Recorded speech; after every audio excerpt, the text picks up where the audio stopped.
আজকে সকালে খাবো মিষ্টির দোকানের কচুরি টিফিন। বার করো দেখি।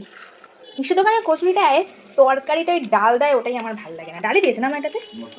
মটর দিয়েছে। আর এই যে এখানে রসগোল্লা, যা শীতকাল চলে গেছে, এখন সাদা রসগোল্লা হয়ে গেছে। না তরকারিটা বেশ ভালোই করে এখান দিয়ে। তরকারিটা খুব সুন্দর করে। হ্যাঁ, এই দোকানটা থেকে সেই বজরংবলী পুজো যেদিন দিয়েছিলাম সেদিন খেতে খেতে পড়তে হবে মা। হ্যাঁ 1 2 3 4। আজকে তো আমার মা সুযোগ পেয়েছে, এখানে মিষ্টি দিয়ে দেবে এক্ষুনি টুকুস করে, তাই না? লুচি না কচুরি। এবার মিষ্টির বাটি খোলার জোত্তর প্রচেষ্টা চলছে। আগেই ভালো ছিল, ভার ফাট ছিল।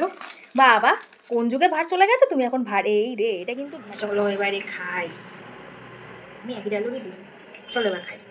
কবে দিই না, একা একাই খাই, তাও বলি চলো। প্রচুর বক বক করি। চুলটা পেছনটা কেমন হয়েছে মোরগ ছুটি? স্ট্রেট করলে এরমই হয়, চারদিক দিয়ে এরকম খুচুর খুচুর বেরোয়। হ্যাঁ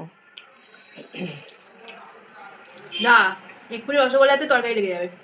রসগোল্লাটা একটু খা, সবাইকে দেখা, ধরে মুখে কামড়তে। বাবা আমি খেতে খেতে মিষ্টি একদম খাই না। তুই আগেই মিষ্টি খাস, তারপরে তোর লুচি খাস। খেতে খেতে মিষ্টি খাই না। কি টেস্ট আছে রসগোল্লাটা, ওই দোকানে মিষ্টিগুলো ভালো, আমরা সেখানে দেখেই বুঝেছি। ভালো খেতে। তাহলে আগে রসগোল্লা খেয়ে নেবো, কেন তারপরে লুচি না খেতে পারি? খেতে পারবি লুচি? তুই আগে মিষ্টি খাস, তারপরে তোর ওগুলো খাস, তাহলে